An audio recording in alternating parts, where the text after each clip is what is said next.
Paz do Senhor. Nessa aula, continuando a nossa explicação do capítulo 7, nós vamos aqui do versículo 11 até o versículo 19, que é mais um parágrafo.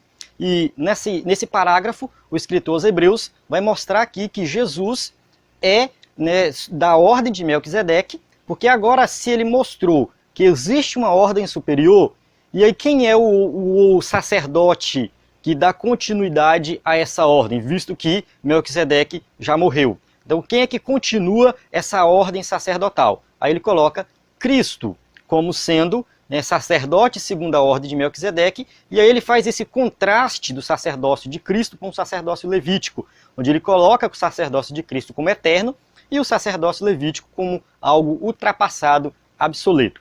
Então ele começa no versículo 11 fazendo uma pergunta, né? De sorte que, se a perfeição fosse pelo sacerdócio levítico, se existisse uma perfeição, a palavra perfeição aqui está relacionada ao relacionamento do homem com Deus. Ou seja, ela aponta para isso, no sentido de que o que é ser perfeito? É o homem ter um relacionamento perfeito com Deus. Então, se esse relacionamento perfeito com Deus acontecesse pela ordem levítica, porque sob ele o povo recebeu a lei, que necessidade havia logo de que outro sacerdote se levantasse segundo a ordem de Melquisedeque e não fosse chamado segundo a ordem de Arão?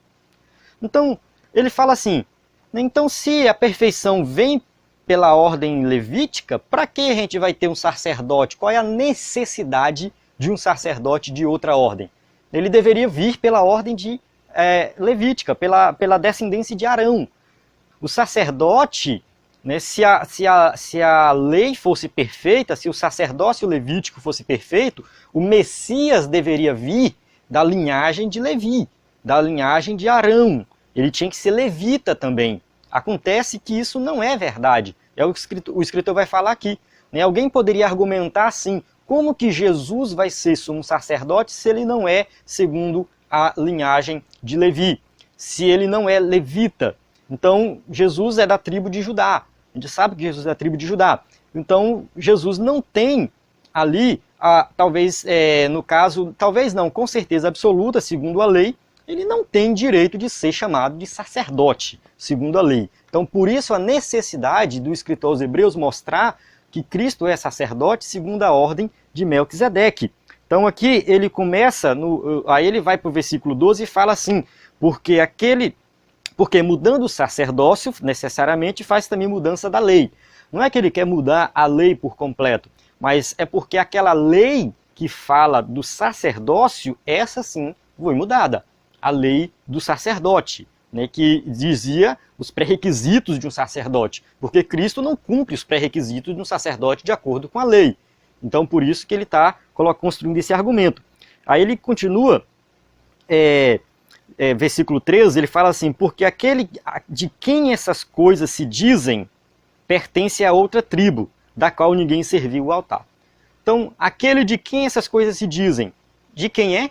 Cristo. Ele está falando do próprio Cristo. Ele veio de uma tribo que ninguém serviu ao altar. Ou seja, ele veio da tribo de Judá, uma tribo que não teve sacerdotes. Então, como que Jesus é sacerdote, se ele não é da tribo de Levi, mas da tribo de Judá? Visto ser manifesto que nosso Senhor procedeu de Judá, né, ele vai confirmar isso, e concernente a essa tribo, nunca Moisés falou de sacerdócio. Segundo a lei, quem veio de Judá não pode ser sacerdote. Então aqui tem um problema, nós temos um problema, né? Mas ele vai e volta para Melquisedeque. E muito mais manifesto é ainda se a semelhança de Melquisedeque se levantar outro sacerdote, que não foi feito segundo a lei do mandamento carnal, mas segundo a virtude da vida incorruptível. Então aqui ele coloca o seguinte, que a semelhança de Melquisedeque aponta para Cristo, veio esse sacerdote, um outro sacerdote, que veio no caso da mesma ordem, né, ou seja, a ordem sacerdotal de Melquisedeque, e ele é feito sacerdote não segundo a lei, o mandamento carnal, né, mas algo que veio o quê? Da vida incorruptível. A gente observa que Jesus morreu, mas ele ressuscitou em um corpo incorruptível, um corpo, né, um corpo glorioso, né? Na verdade, Jesus já era incorruptível, mas ele ressuscita em um corpo glorioso. E ele permanece sacerdote para sempre, que é onde ele vai citar novamente o Salmo 110:4, né, versículo 17, porque dele assim se testifica, tu és sacerdote eternamente, segundo a ordem de Melquisedeque, eternamente, eternamente. Então Cristo ele vai ser sacerdote para sempre. A questão do sacerdócio de Cristo é exercida ainda hoje. Jesus ainda está no céu intercedendo por nós. Jesus ainda está no céu em um corpo humano. Ele é Deus, mas ele também é homem. Ele continua como ser humano, né? O que muita gente não sabe, mas até acha que Jesus deixou de ser humano. Não, ele continua com um corpo humano, mas ele é divino, ele é Deus. Quando nós chegarmos no céu, nós vamos ver Cristo em um corpo como o nosso. A Bíblia diz que nós teremos um corpo como o corpo dele, então um corpo glorioso. Então nós vamos ver Jesus e ele tem que permanecer como ser humano para ele continuar intercedendo por nós, para ele continuar sendo o nosso sacerdote. Então eternamente ele será o nosso intercessor. Então ele vai estar para sempre intercedendo por nós como sumo sacerdote. E aqui a gente continua o argumento, ele vai falar um pouco da lei, né? E aí ele fala assim, porque o precedente mandamento é abrogado por causa da sua fraqueza e inutilidade, pois a lei nenhuma coisa aperfeiçoou, e desta sorte é introduzida uma melhor esperança pela qual chegamos a Deus. Então ele fala de perfeição lá no começo do versículo, que eu comecei a aula aqui, no versículo 11, e aí agora ele volta no finalzinho e fala de perfeição novamente. Então olha só como é que está ligado as coisas. Então o que ele está falando realmente de perfeição é que é a capacidade de restaurar o homem de volta a Deus, perdoar os pecados, limpar, dar uma nova vida. Isso é que é perfeição. A lei fez isso? Não fez. O sistema sacerdotal fez isso? Não fez. O sistema sacerdotal, os sacrifícios, tudo que acontecia, ali só apontava para Cristo. Mas ele não teve a capacidade de resolver o problema do pecado. Então, qual foi o único que teve essa capacidade? Jesus, é o que o texto está dizendo.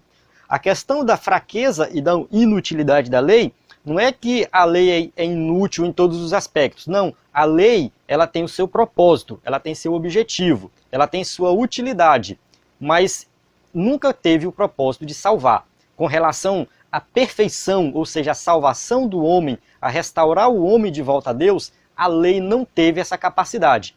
A lei não teve. Ela aponta o pecado, ela diz a punição do pecado, mas ela jamais teve a capacidade de perdoar o pecado, de dar solução para o pecado. A lei, ela conduz à solução, que é Cristo. Paulo explora bastante a questão da lei em Romanos e em Gálatas. Ele fala que a lei serviu de aio, um tutor, aquele que conduziu. Conduz, chega até um momento, ele faz o seu papel, mas depois ele não tem mais a capacidade de continuar.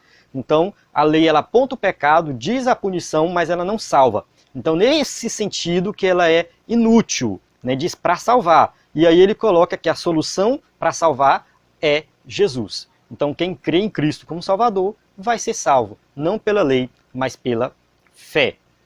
Amém? Então, aqui eu encerro essa aula. Na próxima aula, a gente já vai finalizar aí o capítulo 7, onde a gente vai ver algumas características aí, algumas qualidades desse sacerdote perfeito que é Cristo. Quais são as suas qualidades como único sacerdote a quem nós podemos recorrer quando precisamos.